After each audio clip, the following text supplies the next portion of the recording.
Welcome back for another episode of Teachers in Transition, the podcast and the YouTube channel.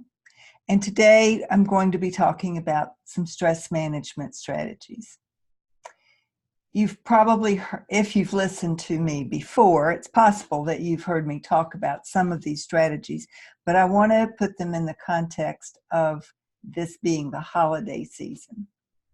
Today, the day that I'm speaking to you is going to be Thursday, the 12th of December. Now, I'm actually speaking on Tuesday, the 10th.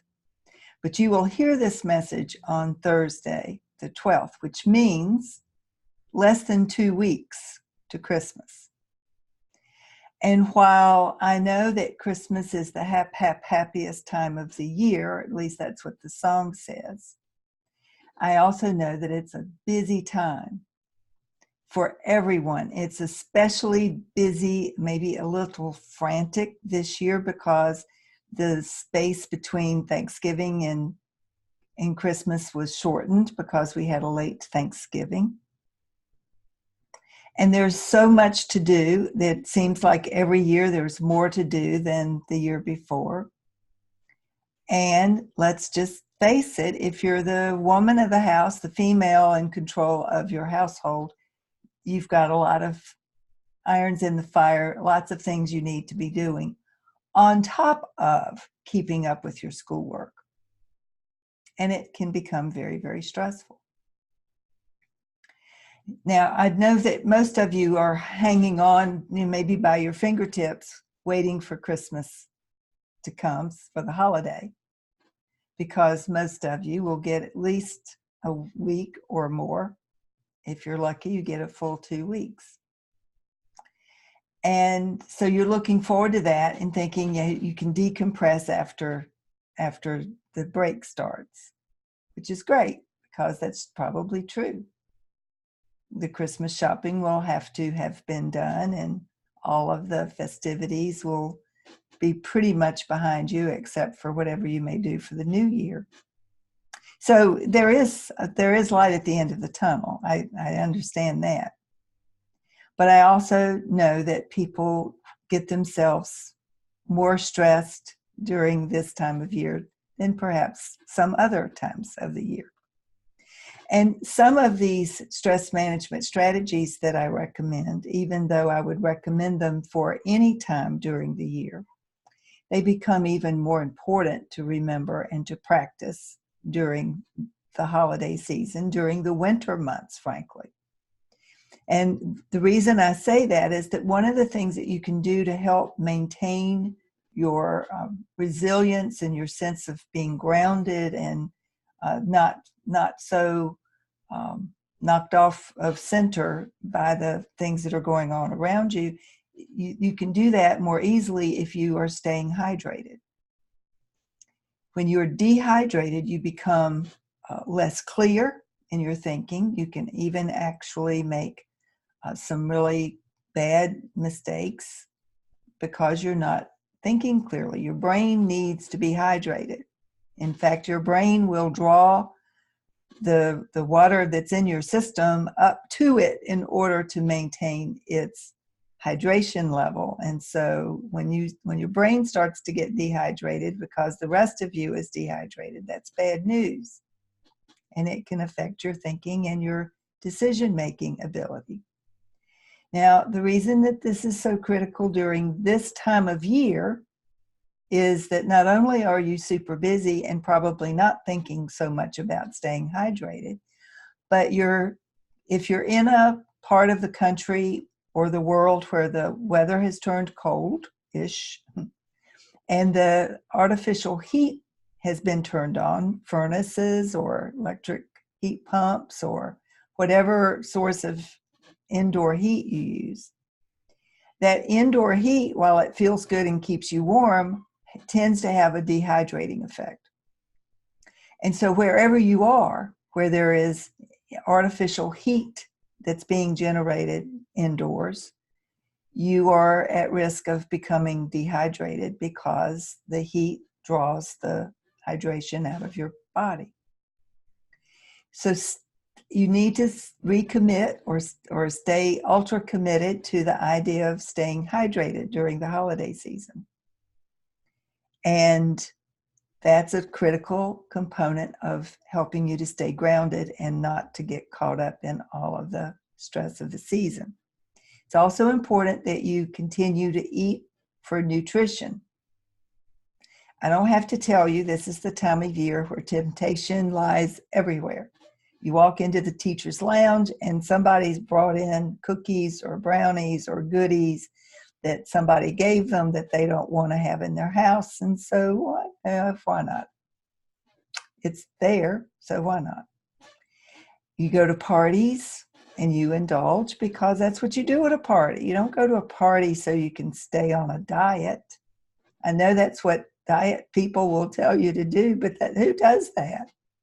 Now you can manage, you don't have to go crazy, but let's just face it, during the holiday season, there are more temptations and it's harder to stay on track if you're trying to manage your weight or trying to even manage your diabetes if that's an issue. So trying to eat better so that you're not as prone to giving in to the temptation is a good idea. So don't forget that even while this is the holiday season and you're drinking more perhaps and you're eating more sweets, your body will still need the nutrition, the minerals and the nutrients that come from eating well. So try to remember that. Don't forget the importance of exercise. If you're a runner, it may be a little harder to go out in the early morning when it's dark and dreary. Now, for a lot of runners, that I know that's not the case, because if you're a true runner, you don't care whether it's light or dark or cold or whatever. You're going to run. But if you're starting a running regimen, it may be harder to stay with it for the long term as the days are shorter and turning colder in many parts of the country. So whether you run or walk or go to the gym, try not to give up on that practice as well. That way you won't have as much damage control to do at the end of the year, at the start of the new year. So just keep that in mind. Try to stay on a sleep schedule. If you haven't developed a sleep schedule yet, you need to. The science is very, very clear that we need enough sleep each night that we can function properly, that we can be productive, and that we can make good decisions. Again, just like being dehydrated, if you're sleep deprived, your brain is not functioning at its peak level and you tend to make mistakes.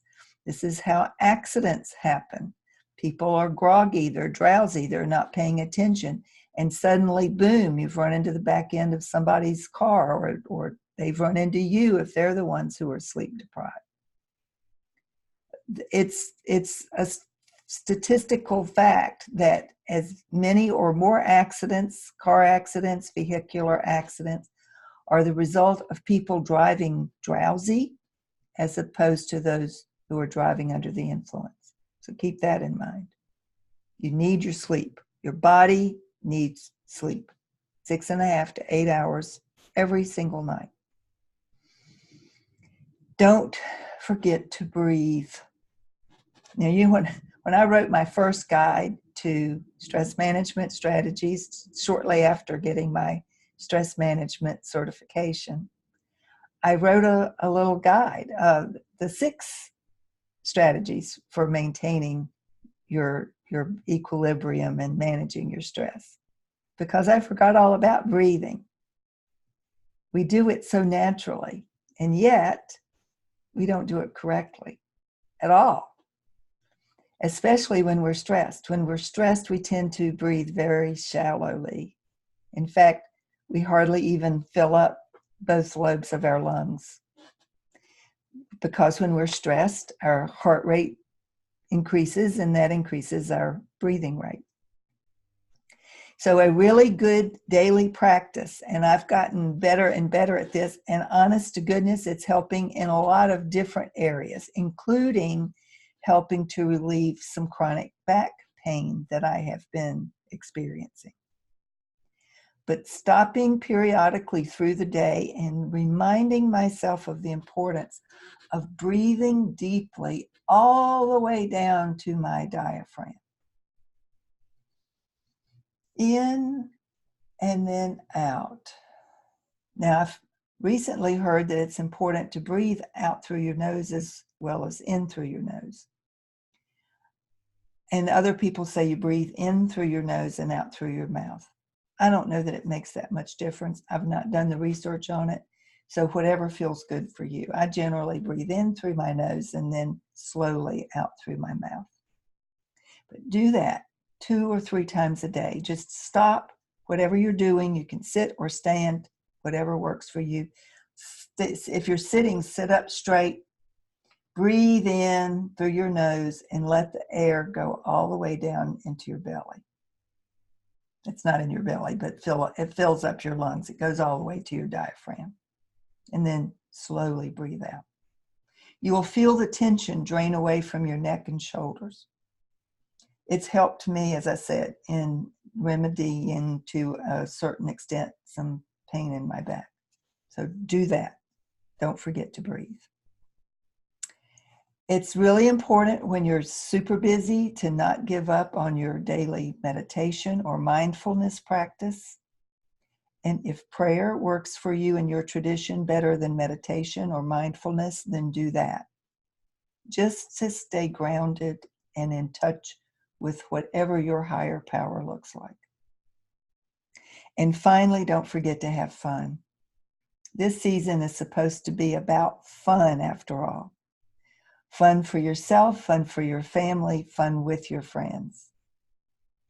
And if that means cutting back a little bit on some of the expectations you've set for yourself during this holiday season, do that. Just don't make yourself feel like you have to do everything just because you've done it in the past. Now, I'm not necessarily recommending this, but I gave up putting up a Christmas tree, I guess it's been 6 years ago. Partly because I live in a place where it's just clumsy to have to move everything around to put a full-size tree up. And the year that I decided not to put the tree up, I had a new dog, and I was concerned that he would be nudging around it, messing with the tinsel, you know, the routine. So I just decided to forego having a tree that year. And then I skipped it the next year and the next. And then the next year after that, I think I did try to, I thought, well, yeah, well, he's older. He'd be able to manage it. I'd be able to manage it. So I dragged my artificial pre-lit tree in, got it set up, plugged it in, and a whole section of the lights didn't work anymore. And I thought, you know, I'm not worried enough about it to go out and buy lights. I don't want to spend the money on a new artificial tree. So I took it down, discarded the tree, and I've never put up a tree since then. Now, I have to admit, every year I think about it. Do I want to put up a tree this year? And part of the reason I think that I check in with myself to see if I would like to have a tree or if I feel the need for a tree is that it was a tradition, and that one that I enjoyed for many years. And then while I was married, my ex-husband pretty much managed to ruin every Christmas. I don't have to go into detail. He managed to ruin every Christmas. And so the first Christmas that I was divorced or separated and away from that environment, I not only set up a tree, but I went all out and decorated every corner of my little apartment and my little porch. And I was happy as a lark. The lights made me happy. And so for several years after that, I put up a tree every year, and I enjoyed the lights. I enjoyed the ambiance. I enjoyed having the tree. And then I didn't. And I don't make myself feel bad about not wanting to have a tree. It's okay. I put out a few things here and there. I recognize that it's the Christmas season, but I don't let the season stress me out anymore, if I ever did. I don't know that I ever did. So make decisions. Don't just blindly go through the routine of doing the same thing every year that you don't have to make yourself do everything every year that you maybe enjoy doing in years past. Just what I'm suggesting is you don't have to do it just because it's a tradition. Do it because you want to. And if you catch yourself thinking, I wouldn't do this if it weren't for somebody else who's going to have a negative opinion about you not having a tree or not putting up whatever, then stop and think about whether or not it's something you really want to do or not. While it's important that you create a holiday tradition for your family, you don't want to be a martyr about it either, I don't think. So check in with yourself. And don't be bashful about asking for help if you need it, because you don't have to do everything yourself. There are other people that you can ask for a little help. So do that if it'll help. Don't let the holidays stress you out to the point that you don't enjoy them. That's my main message. And use some of these strategies to help you to stay more grounded and less stressed. And if you'd like a copy of the strategies that I went through just now, feel free to click on the link in the show notes and download a copy of it's actually a cheat sheet on how to de-stress during the holidays. And if that is something that resonates for you and something you think you would need, please feel free. It's a free cheat sheet, and you're welcome to have it if you think it would help. So that's it for today. This is Kitty Boitnott of Boitnott Coaching and Teachers in Transition. I hope this message will have been helpful to you as you prepare for the 2019 season, Christmas season. And until next week, have a wonderful week.